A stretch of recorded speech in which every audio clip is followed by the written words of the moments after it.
Good evening to everyone. I feel a need to say that it's the early morning on Saturday for me here. It's quite strange to get this sense of everyone going to bed when I get up. And when I get up, yeah, it's really crazy. It's spring on the way here. We have rain, but between the rain showers, it's really sunny and warm. It's a New Zealand way they say 4 seasons in one day is the kind of experience we have. So a lot of interesting changes for me. But I'll start off with a kind of an account of how this book came about. I thought that might be useful. So I was the deputy course leader on the new school course, the DPsych, and I kind of got volunteer delegated the task of looking at research and supporting publication from student research. We had the idea that we could have a student research conference each term, and I think this book came out of the first term. The first term had a theme of trauma, and this conference went on each term for a few years there with different themes each time. But trauma seemed to be, something that a lot of students were looking at in different ways. So we brought that together and then invited other people to join in a book. So it's been a collaborative exercise. I felt it took a while to get the book from proposal through to publication, but actually I'm told it's quite quick. It's only been a couple of years, which often books take longer than that. So clearly we have been organised, and thank you everyone for contributing. We thought this evening with you, if we start with Emmy, who's written our foreword, and then we go round the authors who are present, and each can present on their chapter. I can then round up at the end for the authors who aren't here, just giving a quick summary of their chapters. I have presented on this a couple of times here in New Zealand, and it's been received well. I'm kind of getting the feedback that the book is useful. It's filling a gap, that existential approaches to trauma is a developing area that we need to think about and work on. So hopefully further research and publications may come. But I'll hand over to Emmy. Right. Yeah. Thank you, Simon. Well, I think I should start by saying congratulations on the launch of this book, which, as you're pointing out, is filling a gap and was long overdue, I think. So thank you for doing the work. And let's wish the book good luck, and may many people learn from it. I think it has a wonderful wealth of information in it, and I was very pleased to be able to write a short foreword for it, in which I obviously pointed out how the whole book has come out of the work at the New School of Psychotherapy and Counselling in London. And we have the principal here today, Claire Arnold-Baker, and she will be speaking about her chapter in the book. And correct me if I'm wrong here, Simon, but I think all of the authors of the book are either students or staff or graduates of the New School of Psychotherapy and Counselling, and it kind of brings together a lot of the different layers of research on trauma from an existential perspective that have sort of come out of the New School over the past few years. So it is a very important moment to draw that together and to have this text to refer to.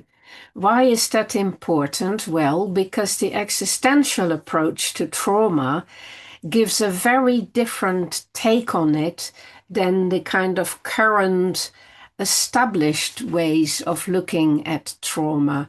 The existential approach is always deeply rooted in a philosophical understanding, and in this particular subject, it is particularly appropriate because from an existential perspective, we're very used to the idea that life is difficult and that trauma is very much part and parcel of human existence, and that adversity can come and shatter your life and force you to find a deeper source for your survival, so that it can bring you to thought. It can bring you to a more profound way to make sense of the situation you suddenly find yourself in. And when you do that, when you step up, as it were, in that situation, what often happens is that your perspective shifts and that you get a stronger sense of meaning. Now, it's all very well to make such statements, but this book illustrates that and provides the evidence for that. And that evidence has often been missing from an existential perspective. So we have plenty of existential philosophers like Karl Jaspers who speak about limit situations and point out that everybody will be faced with those limit situations, will experience pain and illness and loss and doubt and destruction and fear and death, but that many people live in denial of that fact and try to avoid that in the most possible ways they can imagine. And of course, everyone will also have a chance to experience the opposites of pleasure and health and joy and confidence and creativity and love and everything that is good. But what the existential approach does is to show that these tensions between these opposites are actually something that it is important for us to learn to work with. Viktor Frankl spoke about taking responsibility for your own attitude towards your suffering when it can no longer be avoided. And he spoke even about changing tragedies into triumphs.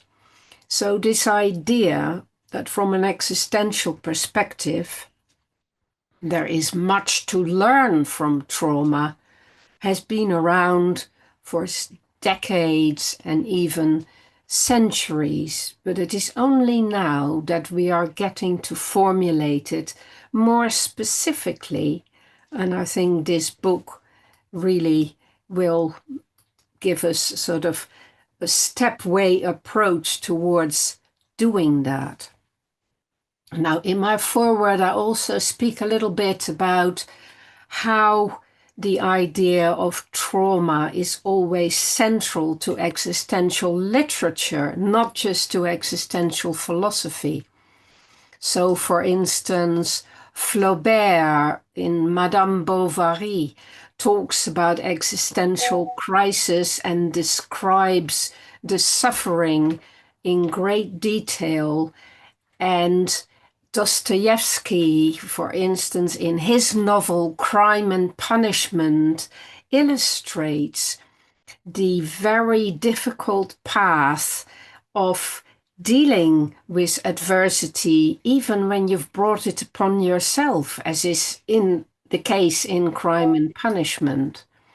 And of course, going further back, Shakespeare does the same.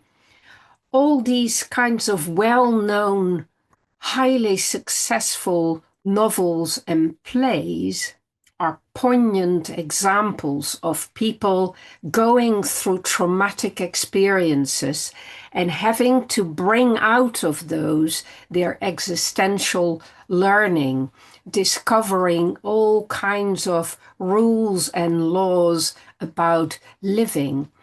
Often, of course, in the form of a tragedy, not just a trauma, and the sense that people might be slipping into an abyss or that they are going down the wrong path while faced with the shadows of human existence. So to learn about how we can navigate existential trauma in a way that might be productive and might be leading to a new flourishing, to a new beginning, is a very important thing to do. I think most people are aware of Nietzsche's statement that what doesn't kill me makes me stronger, something he said in his book, The Twilight of the Idols.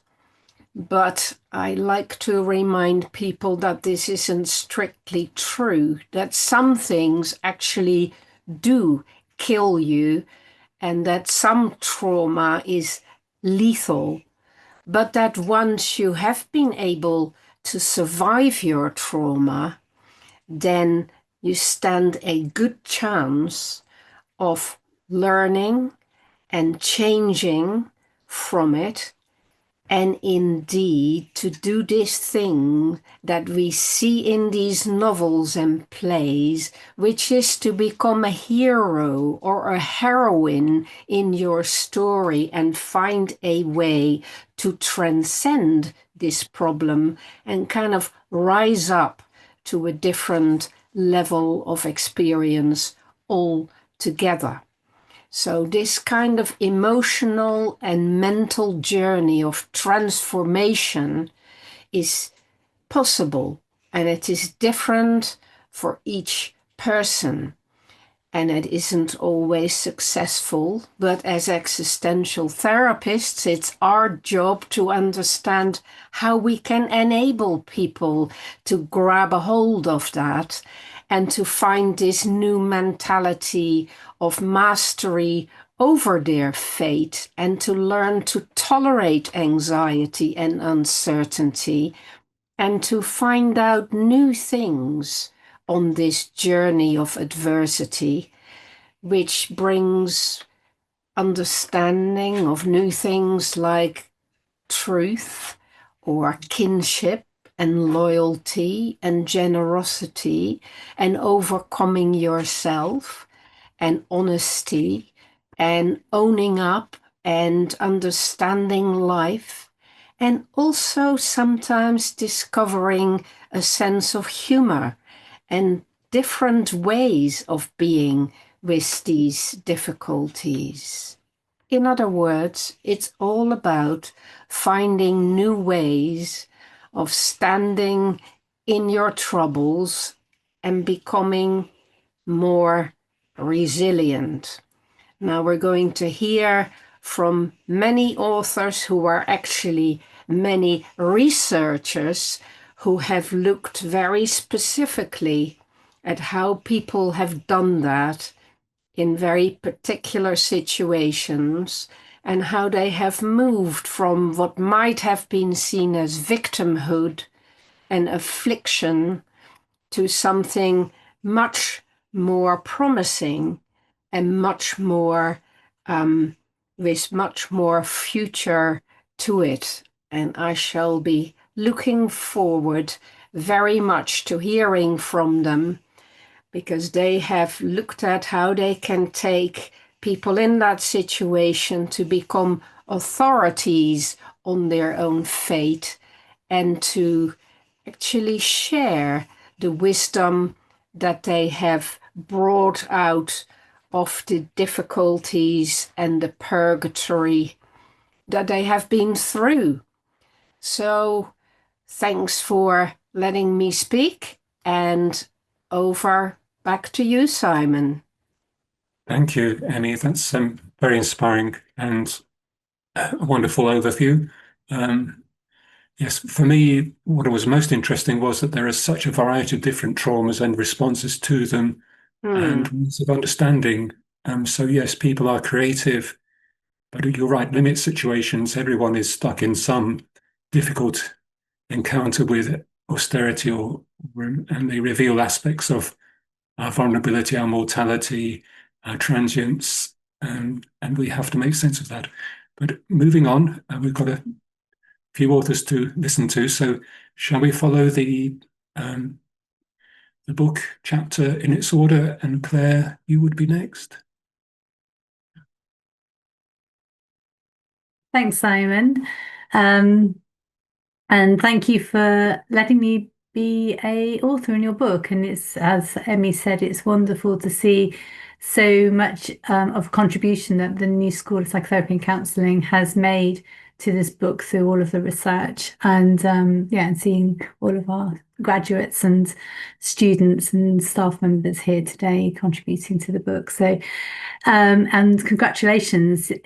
Absolutely, you did the book in record time. I have to say, some of the books that Emmy and I have worked on together have taken a lot longer. So, yeah, well done for putting all of this together so quickly. So my chapter was about birth trauma and existential crisis, and this is very much around an area that I've also written about, research, and a lot of the work that I do now are with mothers who have suffered a birth trauma.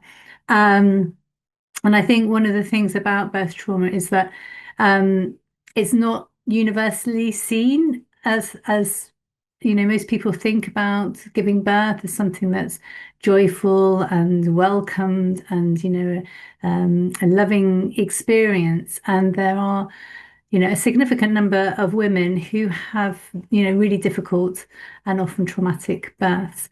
And I guess there's something about the experience of birth which is which brings both birth and death together in that moment, that kind of sort of leads to, an experience of birth trauma. So the research that I did wasn't looking specifically at birth trauma, but I think that a lot of what I've subsequently built on from my research is around how the experience of becoming a mother, in particular, for the first time, it creates an existential crisis. And so a lot of the analysis that I did demonstrated how pretty much on every single dimension of their existence, from the personal and the physical, spiritual, social dimensions, the mother experiences a change. So there's something around, her physical body changes. She has this experience of being connected to a sort of a life and death situation.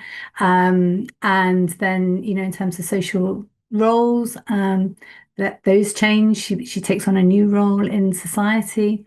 Her relationships change, both with her, her family and her friends, and personally, her identity changes, and then spiritually, her sense of motivation change, her sense of purpose change.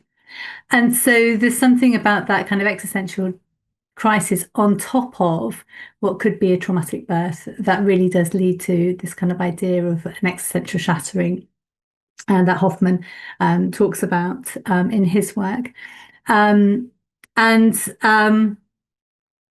And I think there's the thing that's really interesting, I think, around birth trauma, is that we can't always tell from the type of birth that somebody has whether it's going to be traumatic or not. And I think this is something around trauma that is about, well, how each individual makes sense of their experience. So you might have two women who have similar types of birth, and one of those women will experience it as traumatic and the other one won't.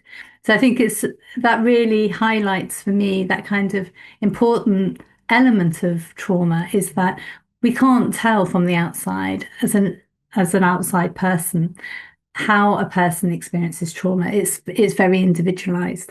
And so yeah, so I think that's it's kind of really important. And also another element is that and again, I can't remember, this was actually a figure that was used at a conference that I went to on birth trauma several years ago. But apparently there are more traumatized women with suffering from PTSD than there are veterans coming back from war. So I think that's important to also think about the impact that birth trauma can have on women.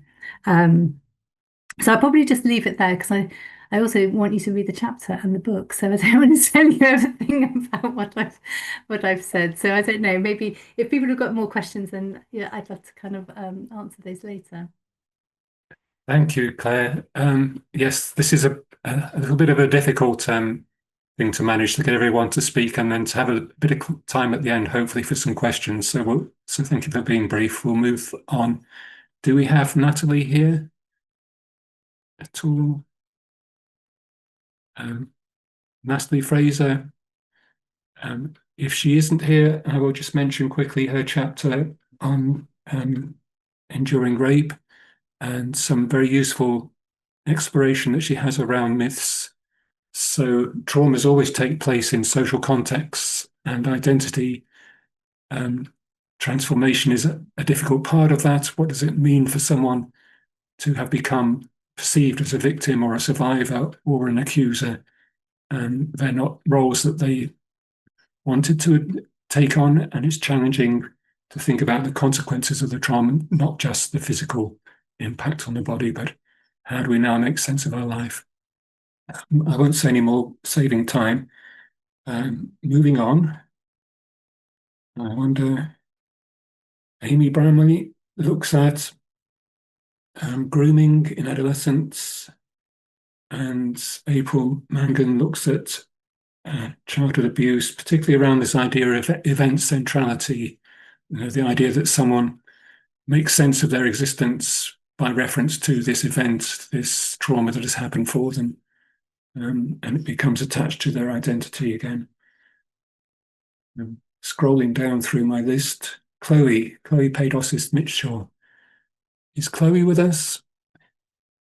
I expect some people have wanted to come but might not have made it.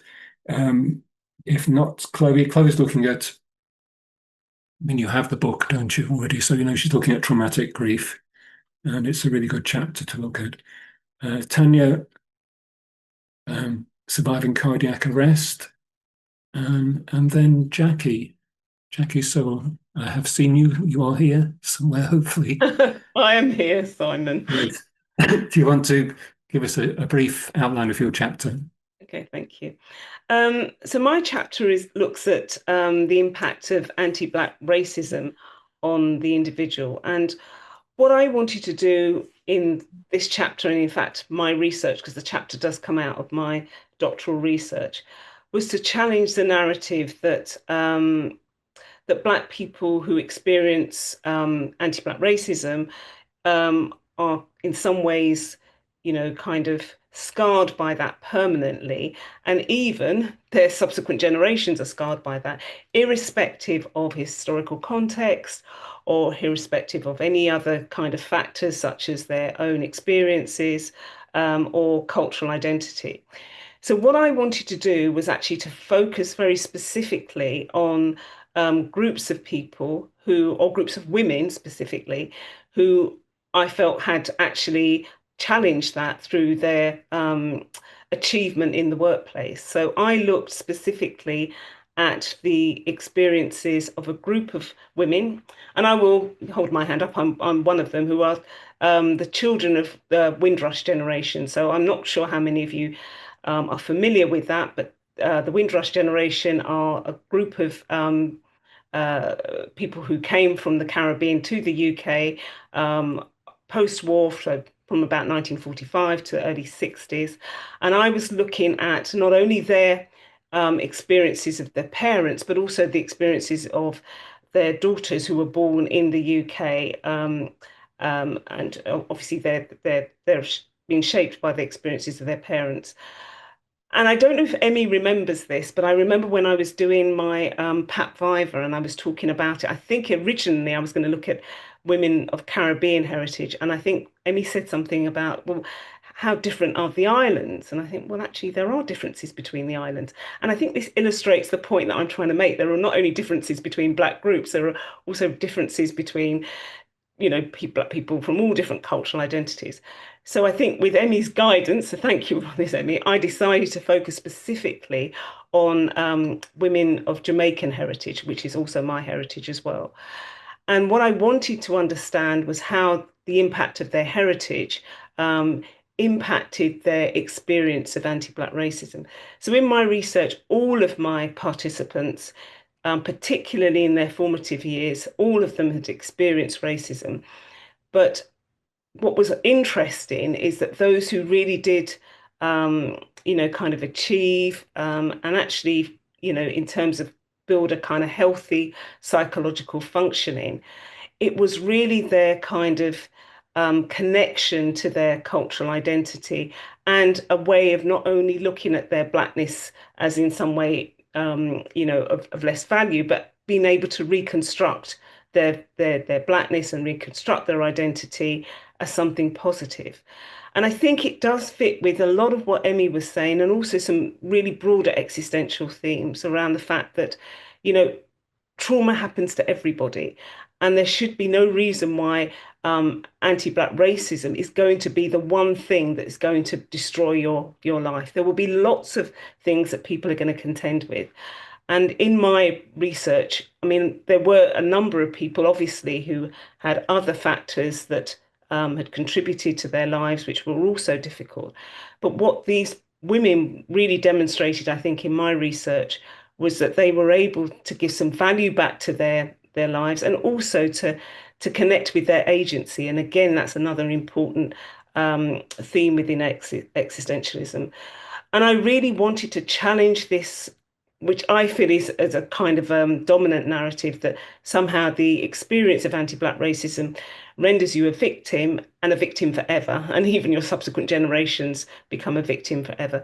My research absolutely doesn't point to that. There is always that possibility of people being able to construct meaningful lives out of those experiences. And a bit like what Claire said, I think I will stop now so that you can read my chapter. But do please feel free to ask any questions. Okay, thanks. Thank you, Jackie. I'm sure we'll have questions, and perhaps we'll save that for the end. I just want to observe that I found it inspiring.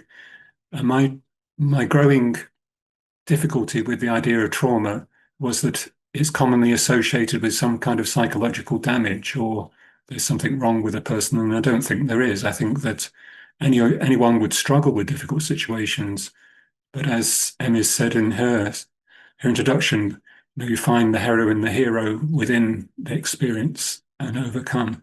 So Armin Danish is the next chapter, who carries on this thread. It's political refugees, people who don't perceive themselves as traumatized.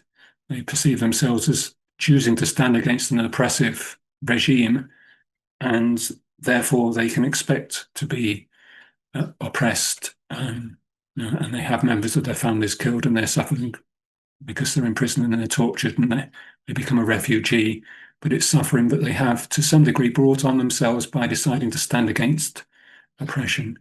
And there's a collective sense that they are working together, so they're not alone in this trauma. Or they don't perceive it as trauma, they perceive it as a political campaign for change in their country of origin, which ties in neatly with, compares with Susan Ikovic, who has looked at British military in the Falklands, where, again, people are subject to traumatic experiences which are unpredictable, random, when you're under fire in a war zone. And then they've come back and they're with their families, and there isn't a shared understanding of what's taken place for them. No one's talking about it. And there's a kind of isolation then, which makes things a lot more difficult to manage.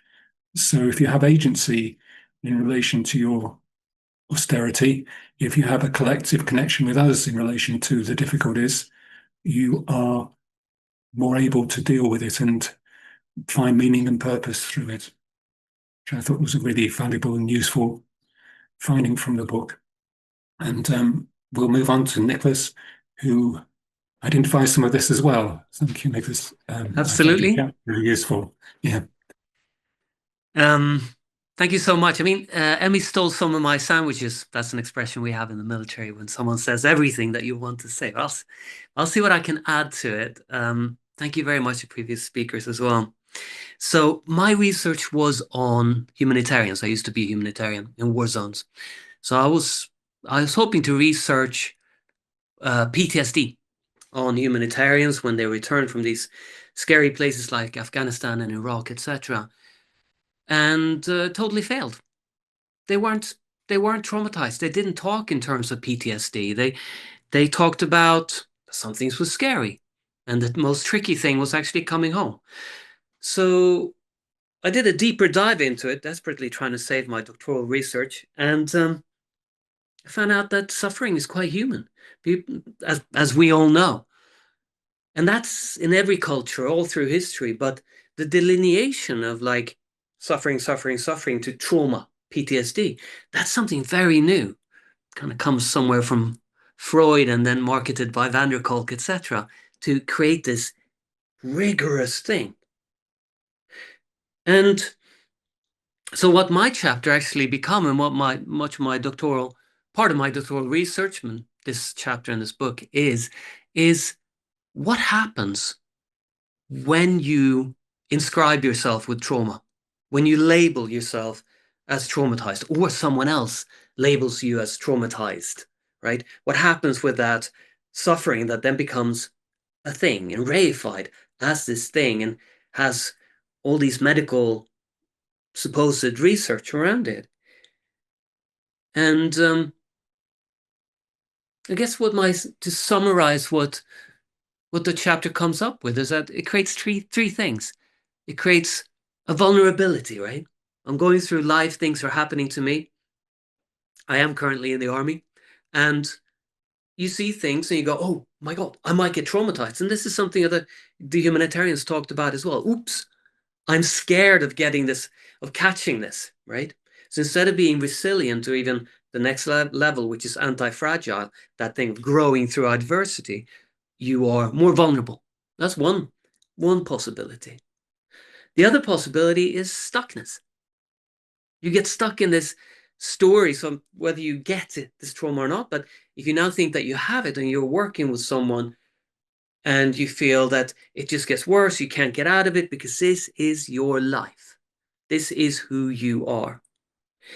And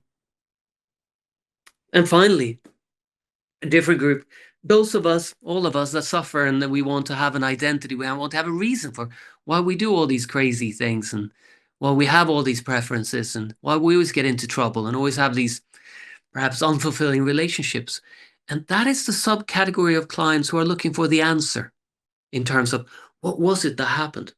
Van der Kolk talks a lot about that, some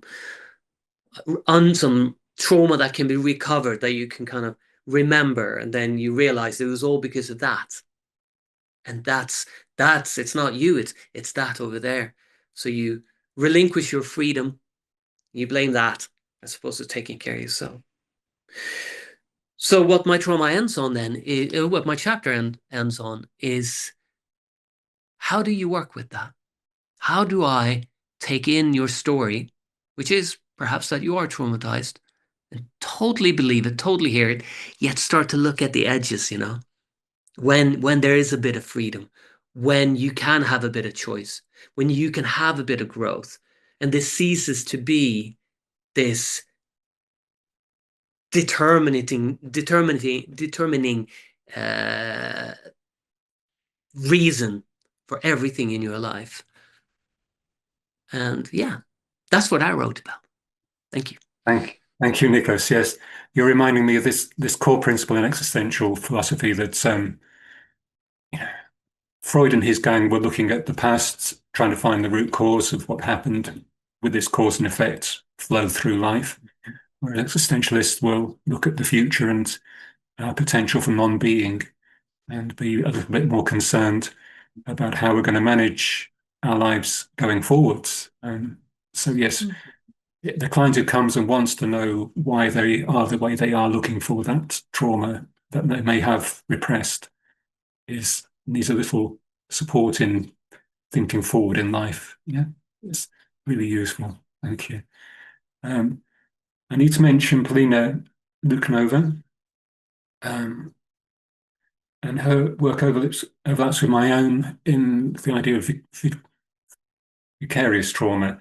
So Polina was looking in particular at therapists who have their own history of trauma, and she used the terms primary and secondary trauma. So the primary trauma is their own experience. Secondary is the impact that the client's traumatic experiences might have on them, and the difficulty that some of our participants had in maintaining that separation, which I found really interesting. I mean, clearly, there's a stronger or deeper empathetic connection when you've had your own difficulties and you can understand the difficulty of others more intensely, but it still requires that separation. And it's really interesting in my own study that I found my participants who had struggled with potential or actual death of clients, most of them could recall their own difficulties, traumas, bullying, exclusions, discriminations, which motivated them to come into the caring professions because it seems they wanted to be around others who had struggled in similar ways and to help them. They were giving back. They were grateful that they had come through difficulties and found a career in a profession and success and wanted to give back. So there's a lot of complex relationships between our own experiences of trauma and the experiences of our clients that I've tried to look at, and I think perhaps we need to look at it in more detail. But I'll move on. And Marc, Marc Boaz. Thanks. 1 second. Let me just do this. Really glad to be here, really excited to be talking about the book and had the opportunity to contribute to it. Having had the opportunity now to read it all for a second time, I feel really heartened with all the research that's emerged. And as Emmy said, within all those different ways in which, however we describe it, traumatic experiencing might emerge. I guess my chapter in some way feels quite techie, I would say. So I used it as an opportunity to reflect on the whole book, think about where we are in terms of the existentialism of trauma, and then very much right from my own perspective, which looks at interpersonal traumas. To give you a taste of that, I have this philosophical issue with this repetition within Daseins analysis and also within humanistic forms of existentialism that really want to push apart the ontic, very difficult and painful parts of trauma. I would say probably the lived visceral trauma with something philosophical and ontological and beyond us. And for me, there is no separation. I really don't resonate with this want to separate between people who experience an ontic trauma that's very traumatic for them and then this ontological trauma that only some people experience. And I critique that within my chapter and also look at a socio-cultural lens to think about contextual factors by which some people are afforded the space or particular place in their bodies and minds to be able to conceive of it as a confrontation with their existence. But for me, it is always a confrontation with our existence. And that is my definition, I guess, of trauma, which is trauma is a particular movement in relation to our existence and the way in which we encounter the confrontation or the foundations of our existence. But it's not just that. It's then this resulting, as Langley talks about, sense of incomprehensibility in ourselves, others, and the world around us. And then in the face of that, I'm very movement-based, so the movements, the existential movements we make in relation to that. That might be us facing those illusions we had about ourselves and the worlds in wanting to re-illusion ourselves, which might be incorporate what we've experienced of the foundations of our existence within the worldview, the modes we already live in. Or it might be a disillusionment, which is to turn away from what we've known and try and incorporate what we've discovered about the foundations of existence within a disillusionment. Or it might be trying to synthesize both. So disillusionment, like a rediscovery of something about the foundations of our existence. There's a lot more, but I'm not going to go into it. Just two things I wanted to highlight, which is in the book and the chapter, I give a really brief introduction to one of the methods that I work with, which is borrowed from social human geography and turned into a method for psychotherapy, which is called ontography, which is a phenomenological method for trying to understand the lived questions we have about our confrontations with existence through trauma and the ways that we embody and live these through our life at both a conscious or reflexive or unconscious or pre-reflexive level. Finally, in the book, which is really important to me, I always take issue because I go to lots of trauma conferences, being a psychotraumatologist, whether you like that title or not. And what fascinates me is the want for all trauma therapists to say, I'm a great person. And what I do is always reflect on trauma, and I do no harm in the world, and no one should do any harm in the world. And for me, that rings really hollow. You know, we all have what Rollo May and Stephen Diamond called our daemonics. Our daemonics, like a sense that actually, from our very essence, our foundations of our being are these two interweaving forces of creativity and destruction. And we all have this foundational ability to devastate our lives, other people's lives, the world around us, and also be creative and construct within our lives. And what I do in the chapter is try and talk from a personal, but also through my clinical and research perspective, how people who have experienced interpersonal trauma, in this case sexual violence, actually do encounter their daemonics. They want to devastate and destroy themselves and the worlds around them, and how that is actually part of making sense of that confrontation with existence. And I always plead when I'm talking anywhere that people don't disavow themselves of these destructive or devastating daemonics, because they are like the existential version of the shadow, the Jungian shadow. Like, it's there for all of us. And actually, I have a concern that if we don't own it, if we disavow ourselves of it as trauma therapists or therapists working with people who have had traumatic experiences, we have the possibility to dehumanize and devastate the life of our clients. And therefore, owning this as part of our experience in having encountered trauma is really important. There's just 3 little elements of the book. Some of it gets techie and philosophical, some of it's visceral and descriptive, but hopefully that gives you a flavor or a texture of the chapter. Over to you, Simon. Yes, thank you, Mark. I've got to thank you as well for bringing it's Ronnie Yanoff Bowman, who has this idea about illusionment. And reading your work, I dug a bit deeper. We can all benefit, can't we, from reading more? Because even though we're being held up here as experts, we are still limited in what we know. And I really value your point about the harm we can do.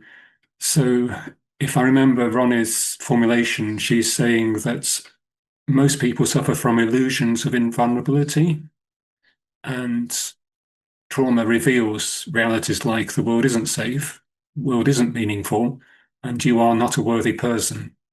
You think you've done well in life and you've followed all the rules, yet you've still got cancer, yet you still had a car accident, yet you were still raped. So that question about whether we're worthy or not, people want to fight back. They want to take control. They want to be powerful. And I can see the demonic in that aspect of it. But we perhaps grow through the realization that we are vulnerable and we live with that. But, so these are really, writing and facilitating this process has really helped me to dig deeper into philosophy and research, and it's really been useful. So thank you everyone who's contributed. I want to mention Mary Spring, who wrote a chapter on when our clients commit suicide, which contributes to those 3 last pieces on trauma that's secondary or vicarious, and the possibility of vicarious traumatic growth. Right. Thank you, everyone. We now have space and time for questions. I'm really interested to hear from not just questions, but from anyone who has read chapters and has comments and feedback for us. For me, this is a project that it's not just ending, it's opening to further writing and research. So if anyone has any guidance for us or any thoughts as to where we might go with things next, can I hand over to John, who perhaps could facilitate some questions? Be very happy to. I've got my eye in the Yeah. chat. If anybody wants to pop in the question in the chat, or you might want to raise your Zoom hand and let us know that you'd like to make a comment, or just wave at the camera. I'll try and keep my eye on everybody too. So, yeah. Susie, I can see you waving. Thank you very much. Let's see if we can get you unmuted and on the screen with us. There we go. Let's see if we can. Oh, there we are. I think we're right. Hi, Susie. Hi, I've not read the book yet, but I'm very interested in it at the moment. I think, was it Natalie Fraser? Was that trauma through rape? Is that just rape against females, or is it rape against males as well? Yeah. Hi, Susie. It was just females. Most of this research is phenomenological, so you're just having a small sample group, usually 8 to 10, and most often they are as similar as possible. So you're capturing something about a group who have overlapping experiences. So yes, it's a really useful and interesting chapter, as I say, around the myths. So Natalie observes that we talk about sexual assault and consent is a big question in rape trials. And this is taking our attention away from what's happening. It's turning it into unwanted sex, when most rape is actually about power and control and domination. And she goes through quite a few myths that circulate around the experience that then color how someone who has come through that experience has to deal with, that reporting rape is often far more traumatic than the rape itself. There's often uncertainty about whether it was rape, and did the woman give consent clearly enough, or not consent clearly enough, and those questions are difficult, because if it is rape, the person isn't going to listen to whether they're consented or not. So a lot of complex positionings in post-rape negotiations of what it means and what happens. And that's from memory, my taking away from the chapter. Is that helpful? Yes, it is. Thank you. Thank you, Susie, for your question as well. Really appreciate you getting us started on the Q&A part of our event. Thank you. And just keep an eye on the chat as well. Oh, yes, so we've got a question I could read here. Yeah, I think this one might be for you, Niklas, I think. So would like to ask the question, there seems to be an inherent trauma in military operations, particularly when service members are required to inflict harm on individuals who may be later classified as, in inverted commas, collateral damage, potentially innocent victims. My question to Niklas is, does his research acknowledge or engage with the experience of these survivors? Additionally, are there existing studies that focus on the trauma endured by innocent people caught in the crossfire of military actions? I suppose more broadly, I'm asking about how trauma intersects with political structures and judgments. Oh, thank you for this question. Thank you. There's a lot there, Niklas. There's a lot there. Yeah. Thank you for the question. It's a thorny area, isn't it? So the only thing I can really answer is the soldier officer bit. I don't know. I assume that there's research, but assumptions is the mother of many bad things. So I assume that there's research on victims of collateral damage, innocent victims, all that stuff. In terms of service personnel trauma, it's quite interesting, actually. The level, if you control for social class, background, intellectual ability, all the if you try to control for everything, you realize that trauma is fantastically low in the army, which indicates to me that the culprit is probably not what we do in the field, but rather that we are quite vulnerable as it is. So did the infantryman not go out and do whatever he did in Afghanistan? He might just have been traumatized or struggling with his mental health back here. Now that's further backed up by the fact, so I work with military personnel every day, and it is very, very rare that people coming back from mission feel upset about it. Indeed, it is a very intense, if you look at the evolution of humanity, it's a very intense and peer bonding experience to be in battle. It is often boring, often exciting, often hugely bonding.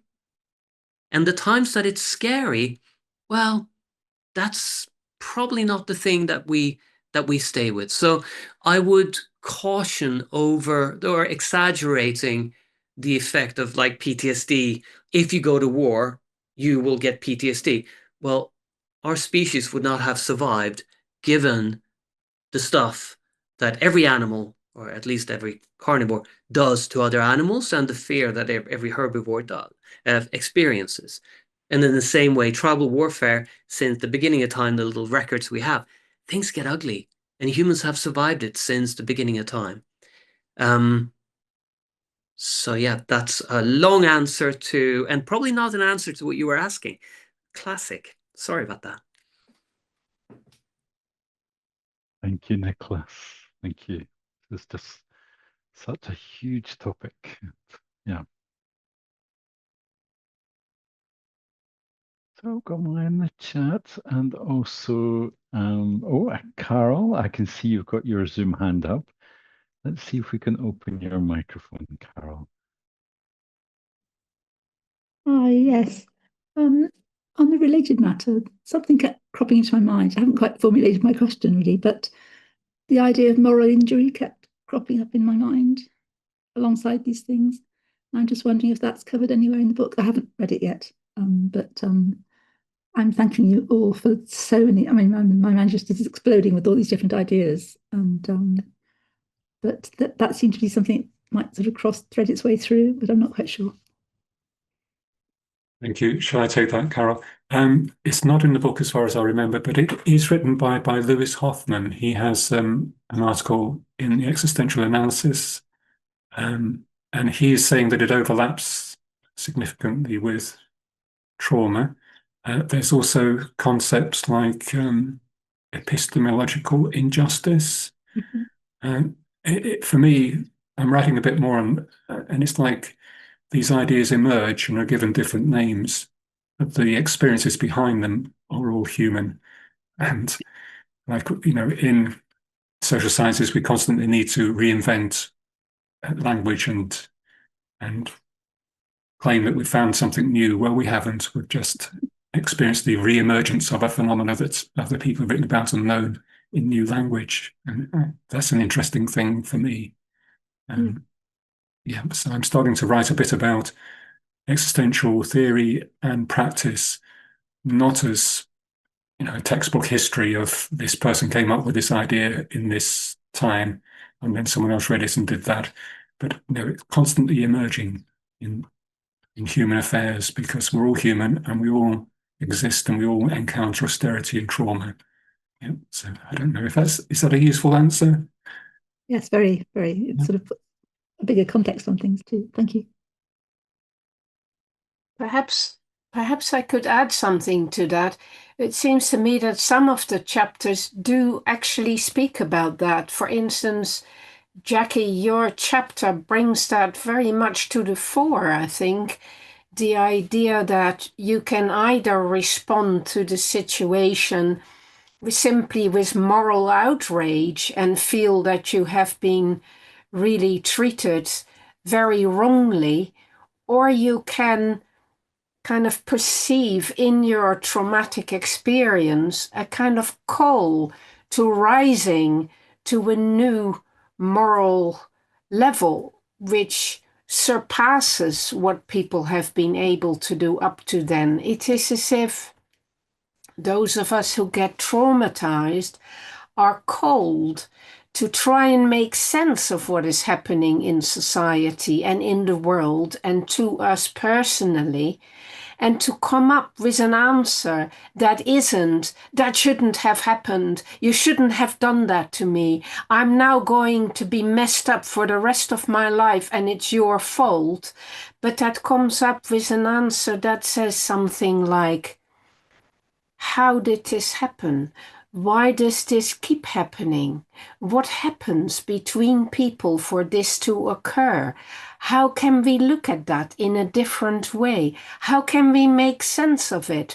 How can we go beyond it? How can we learn from it? How can we find a new way to go forward so that this changes somehow, that there is a sea change somehow? And that to me seems to be the real philosophical and practical challenge that we're facing and that the book points us towards. And I do think, Jackie, that you have definitely brought that into your work. Maybe you'd like to say a word about that?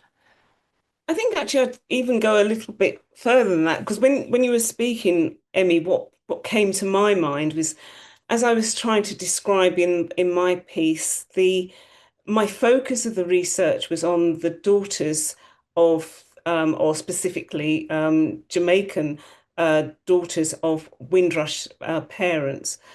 But one of the interesting things about my parents' generation when they came to the UK was that they hadn't experienced this kind of devaluation of their blackness because they had come from a society where they were in the majority population. So this may be a bit of a surprise to some people who actually think that all Black people come with somehow some inherent belief that they are inferior. And I think some of that may be because a lot of the research has come out of America, where, you know, the history of segregation and what that didn't happen in the Caribbean. So when that Windrush generation came to the UK, they were genuinely shocked by their treatment because they couldn't understand why somebody would see them and see their blackness and think, well, actually, that's of no value. And I think what's interesting when I was thinking about some of the responses of my participants, when they were talking about their parents, what their parents' response was to their experiences, it was, well, actually, why am I'm being treated this way? Because I know my value. So it wasn't a case of somehow I've got to think, well, actually, what these people are doing to me means that I am going to take on board and become that victim. It's actually, well, I know my value and I believe that I have the right to occupy this space. And also their parents would be saying to them, you have the right to occupy that space. And I think for the participants that I focused on who ended up being very successful in terms of the work environment, they were able to kind of take in that message and that helped them to actually challenge some of these negative experiences. I think, does that help in any way kind of add to that? Yeah. Jackie, it does help me because in the introduction I've mentioned this, existential understandings of trauma have focused on the shattering effect of suddenly realizing that life is not safe and you're not worthy. But other researchers, and I think it probably does come from the USA, talk about insidious trauma when someone is raised to believe that they are, the wrong color, or that they are too disabled, or they're the wrong gender or the wrong sexuality, and they assume therefore that they're never going to have a right to equal treatment or the opportunities that other people have. So how do you feel about the tension between those things? Well, I suppose I do understand those tensions, but I think again, what it illustrates to me is that there are just different experiences because, the experience that happened to Black Americans is similar to, clearly, because, they were all descendants of slaves, but it's similar to, but different from the experience in the Caribbean. And as I said, really, to me, to illustrate that point, I think is if you are brought up with this kind of legal segregation as what happened in America based on the color of your skin, you can obviously understand how that's going to make you feel as if you are inferior. And then, of course, that's perpetuated throughout generations. But I think, as I was saying before, that was not the experience, certainly in the Caribbean and certainly not in Jamaica. There was not that experience at all. Clearly, there was colonialism, but most Black people in the Caribbean did not have any much meaningful contact with white people until they came to the UK. And so they would have only really, their only contact would have been with, kind of civil servants or tourists. They would not have had that kind of meaningful contact on a day-to-day basis where they would have perhaps experienced or encountered the kind of racism that we are often, I suppose, most of the literature which comes out of America tells us about the Black experience, really. Yeah, that's really helpful for me. It's what Emmy said at the start about limit situations and context. If we're working with a client, we need to be phenomenological. We need to reveal what it is that their experiences in their life, not to jump to conclusions about notions like trauma. Yeah, so that's really helpful. Yes, John, there's a few questions come up. Yeah, there are a couple of things in the chat.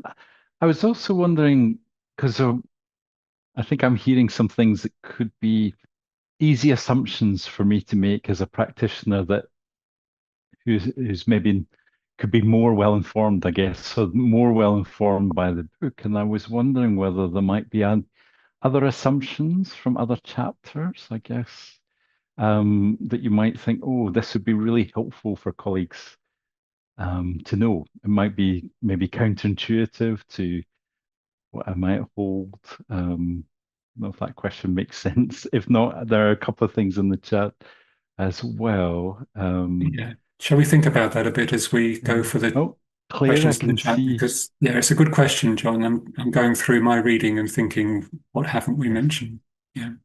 And Claire, I can just see your microphone open. I just wanted to jump in a little bit because I think there's something certainly that I have kind of noticed in my own work is around the role of expectations. And I think that kind of touched a little bit on what you're saying, Jackie, as well. That and a bit about Niklas as well. That, how we go into situations, what our orientation is when we go into a situation will also determine whether that is traumatic for us or not.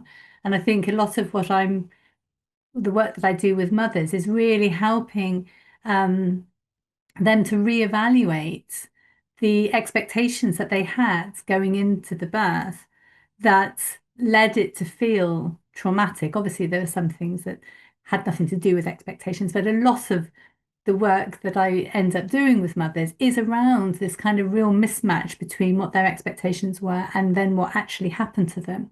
And that difference there made that feel traumatic for them.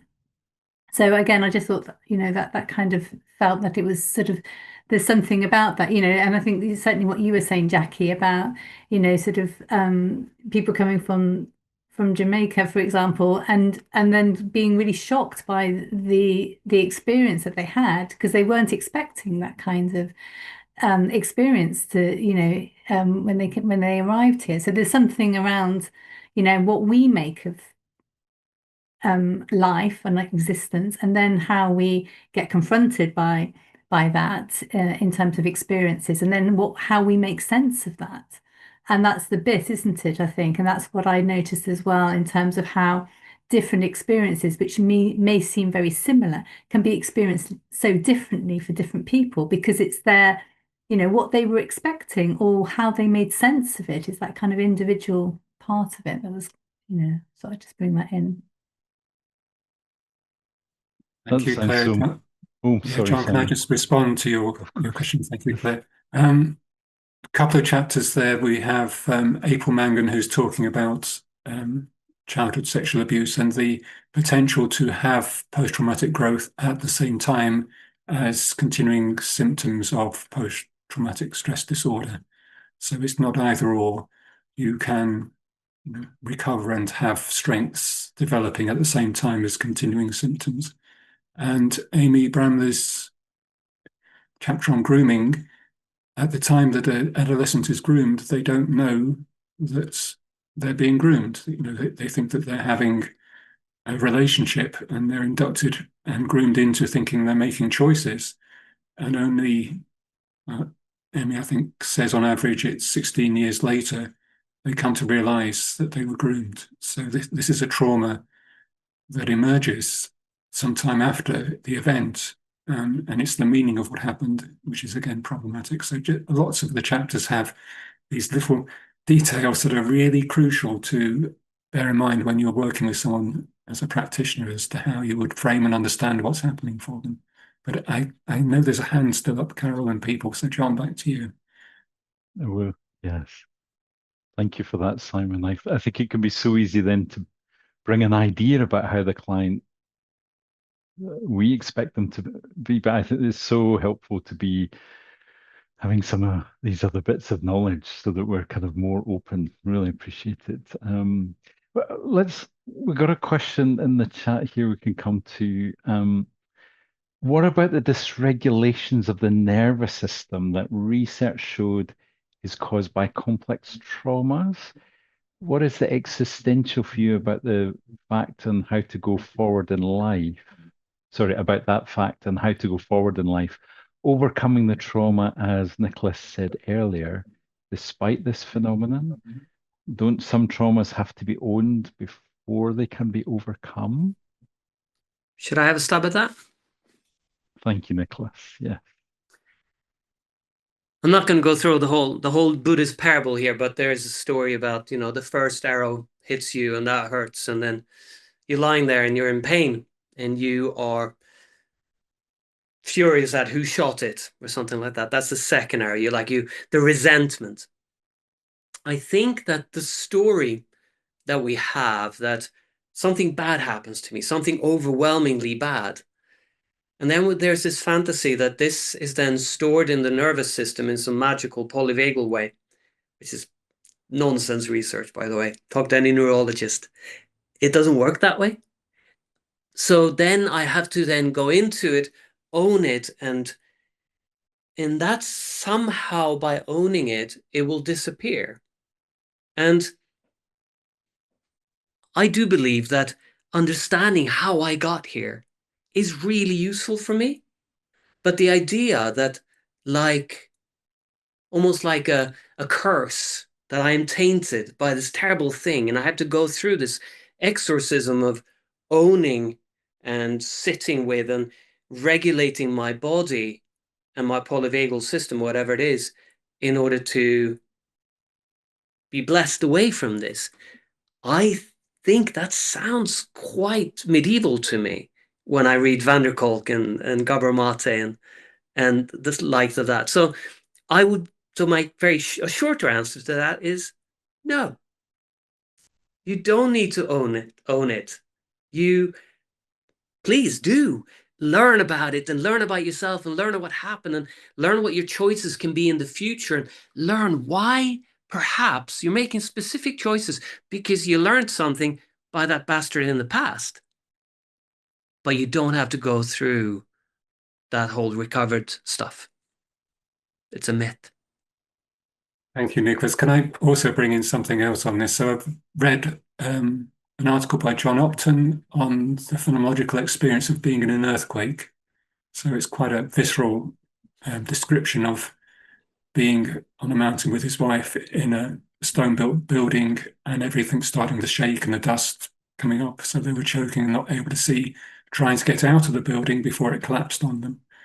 And then the consequence of that was afterwards that John didn't feel safe inside buildings. He'd lost his faith in the stability of bricks and mortar, and he always needed to know his route out into the open space.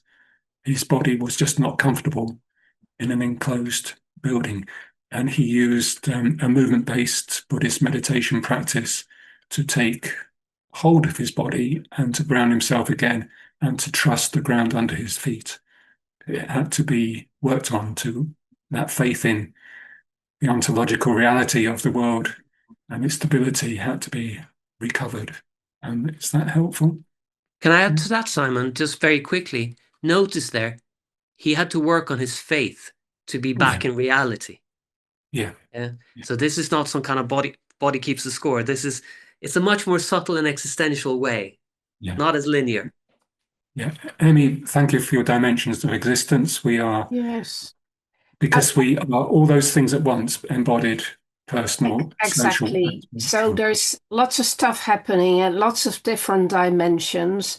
But it is true, though, we know it is true that life does work in this kind of balancing way, and that you can get out of sync with your capacity for resting or taking nurturance if you are in a situation of extreme stress or having been injured. So it is true to some extent that you can be out of sync. Well, actually, that you are out of sync after something disastrous happens to you.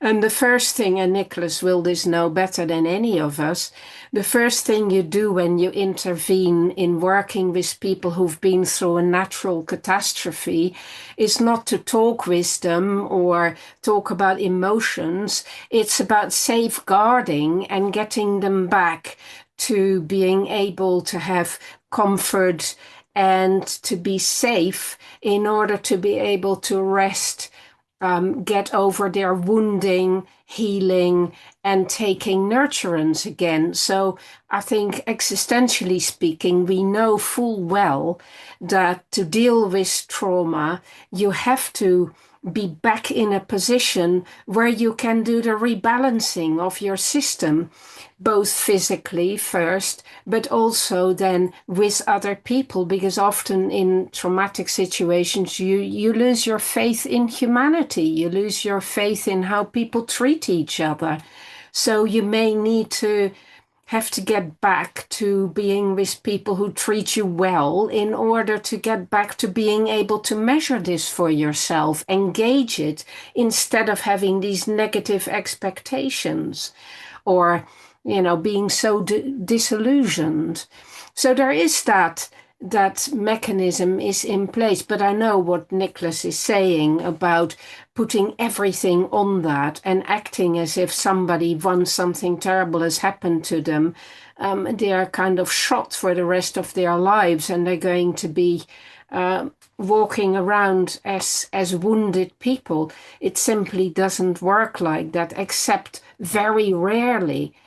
I think what Simon said about both things being true, you learn to get on with it and to rebalance yourself. And at the same time, you also maybe remain more vulnerable in some ways. I mean, I had an accident at the age of 10, and I got very worried about traffic coming from the right because that's how I got hit.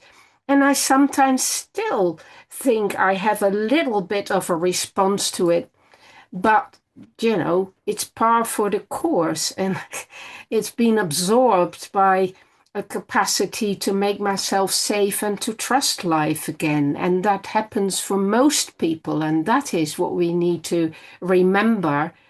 And more than that, not just do we learn to do the rebalancing and retrieve that capacity, but we also learn something new, which is we can overcome trauma and we can transcend it.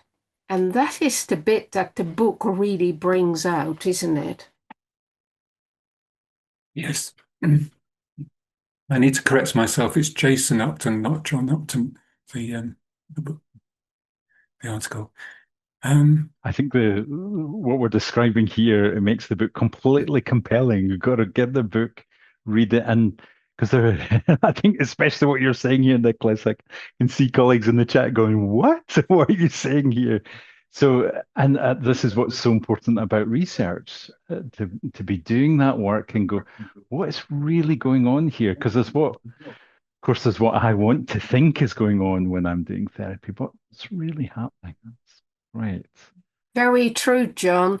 And bear in mind, we've been very slow about this. We've been doing this research for decades, investigating whether these things are actually bearing out in reality and how real people in the real world actually live through these kinds of things and how they process it. And that's taken a very long time. And this is a very significant publication to start bringing this out. Although I did talk about it all in my book, Rising from Existential Crisis, by the way, but that Yes. was hidden. Yeah. We I don't want to still forget I about still that. claim that Emmy wrote about everything in Everyday Mysteries. Best book ever written. After this. Yes. That's kind. And we're Yes. just coming into our last 5 minutes, Simon. I wonder what you're thinking in terms of as we come into that. Well, I'll turn up and be honest with everyone. So I have a lot of anxieties about the whole process of writing this book, but I'm really pleased that it's come out. And I'm really pleased with the book. I think that it is a good book. And it, as Emmy has just said, it is a lot of time of research and intense scrutiny and thinking, and we have a product. I'm anxious about it not selling and it being forgotten, but I'm trying to write further on how we would bring these ideas into practice. That might get published, it might not, but I'm motivated to pursue these ideas. I'm invested in them. So I just want to thank everyone for contributing to this and for turning up and taking an interest, because I think this is an important book, and I really hope that it sells well.